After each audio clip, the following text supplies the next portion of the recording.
సమగ్ర కులగణ కోసము పెద్దలందరూ హాజరైనారు. పెద్దలందరికీ నమస్కారం.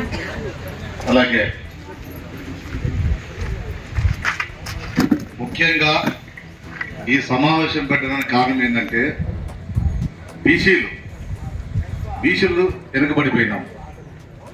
అన్ని కులాలు 150 కులాలు, దాంట్లో 1-2-3 కులాలు తప్పించి ఇంతవరకు ప్రతి కులము వెనుకబడిపోయింది. ఈ వెనుకబడడానికి ఎందుకు కారణము మనమే, బీసీలే. మన ఓట్లు మనం వేసుకోకుండా ఎవరికో వేస్తున్నాం ఓట్లు. ఆ వేసడం వల్ల వాళ్ళు ఈ 40 సంవత్సరాల్లోన ఎంతో అభివృద్ధి చెందారు. బాగా చూడండి ఒకసారి. 2 ఎకరాల భూమి ఉన్న వాళ్ళు కూడా కోట్లకు అధిపతులు అయినారు. ఏమీ లేని వాళ్ళు కూడా ఈరోజు కొన్ని లక్షల కోట్లకు అధిపతులు అయినారు. ఇది ఎక్కడి నుంచి పోయిందంటే కేవలము ఓటు నుంచి వెళ్ళింది. బాగా గుర్తు పెట్టుకోండి ఒకసారి. ఓటు వేయడం వల్ల వాళ్ళకి అధికారం వచ్చింది. అధికారం రావడం వల్ల వాళ్ళు కోట్లు సంపాదించుకున్నారు. ఈ రోజు మనం చాలా కులాలు వెనుకబడిపోయినాం. వెనుకబడిపోవడానికి కారణం ఏంటంటే మనలో లీడర్స్ లేక, మనకి రాజకీయంగా అవగాహన లేక మనం వెనుకబడిపోయినాం. రాజకీయంగా ఎందుకు అవగాహన లేకుండా అంటే చాలా మంది రాజకీయ నాయకులు బీసీల్లో కూడా ఎదుగుతున్నారు. కానీ వాళ్ళని హత్యలు చేస్తున్నారు, చంపుతున్నారు, పైకి రానికుండా చేస్తున్నారు, బీసీలని అణగదొక్కుతున్నారు. కాబట్టి మీరు కూడా బీసీలు కూడా అందరూ ఐకమత్యంగా ఉండి మనము ఒకరికొకరు సహాయం చేసుకుంటూ మనము అభివృద్ధి చెందాలి. కానీ మనం వెనకబడిపోకూడదు. నెక్స్ట్ 5 సంవత్సరాల కిందట ముందుకు వస్తారు. మీకు ఆ రోజు ఓట్లు అడుగుతారు. తర్వాత మళ్ళీ 5 సంవత్సరాల వరకు మిమ్మల్ని వాళ్ళు పెడతారా? ఒక రోజు బొరుగులు తినకపోతే ఏం కాదు కదా. మీకు ఒక రోజు ఉప్మా తినకపోతే ఏం కాదు కదా. అంటే మీ ఓట్లు ఉప్మానికి అమ్ముకుంటారా, బొరుగులు తినడానికి అమ్ముకుంటారా? లేకపోతే వాళ్ళు ఏదైనా 2 చీరలు ఇస్తారు. ఆ చీరలు మీకు ఎప్పుడు ఉంటాయా? 5 సంవత్సరాలు మీకు అక్కడ ఉంటాయా? 5 సంవత్సరాల చీరలు ఒక పూటకి మీరు ఆశపడి ఒక చీరకో, ఒక ఉప్మాకో, ఒక పరువు తిరవాలకో, లేకపోతే ఒక 500కో మీ ఓట్లు అమ్ముకుంటే మీరు ఇంకా బానిసలుగానే ఉంటారు. 70 సంవత్సరాలు అయింది ఇప్పుడు వరకు ఇంకా బానిసలుగానే బతుకుతారు. ఇంకా 100 సంవత్సరాలు కూడా బానిసగానే బతుకుతారు మీరు.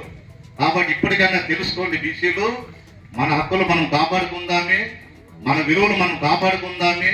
మన కుటుంబానికి మనం ఓటు వేసుకోండి, మన కులాన్ని అభివృద్ధి చేసుకోండి, మన బీసీలను అభివృద్ధి చేసుకోండి. బీసీ జనాభా ఎంతమంది ఉన్నారు? ఇంతమంది బీసీలు ఉంటే మనోళ్ళు నిలబడితే మనం ఓటు వేయము. బాగా గమనిస్తున్నారు మీరు.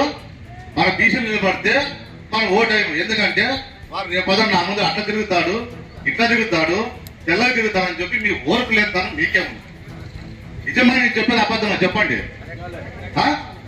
బీసీలు మీరే మీ ఇంట్లో అన్నదమ్ములే మనకు ఓటు వేయరు. బాగా గమనించండి ఈ విషయం. అందుకోసమే అదంతా మీరు పాల్గొనండి. అన్నదమ్ములు కానీ, కులము కానీ, బీసీలు కానీ అందరూ ఐక్యతగా ఉండి మన బీసీ సత్తా ఏంటో చాడతామే. నెక్స్ట్ అమ్ముడు పోతండి ఉప్మాలకి, మురుగు తిరువాదులకి. లేకపోతే వాళ్ళు ఇచ్చే 1000 రూపాయలే. ఆ రోజు 2000 ఇవ్వచ్చు, లేకపోతే 3000 ఇవ్వచ్చు. మీకు 5 సంవత్సరాలు ఉండవు.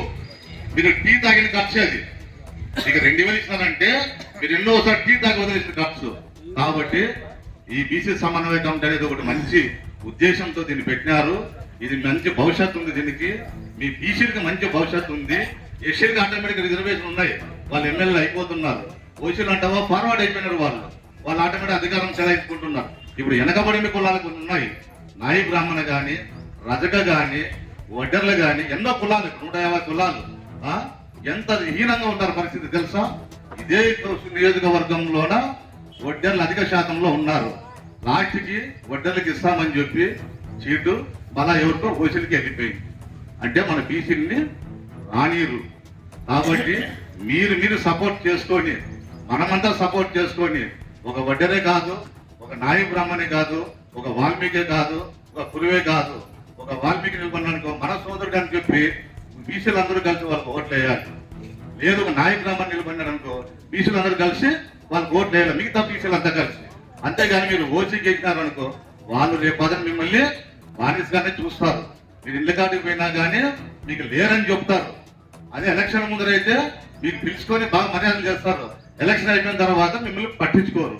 5 సంవత్సరాల తర్వాత మమ్మల్ని మీరు పట్టించుకుంటారు. కాబట్టి ఇప్పటికైనా బీసీల్లో బాగా తెలివి పెట్టుకొని ముందు జాగ్రత్తతోన మీ పిల్లల భవిష్యత్తు ఓటు అంటే తెలుసా? ఉపాధి కాదు మీ పిల్లల భవిష్యత్తు కాబట్టి మీరు జాగ్రత్త చేసుకుంటారని చెప్పి బీసీ సమన్వయ కమిటీ పెద్దలందరికీ గోవింద్ అన్న గారికి నమస్కారం.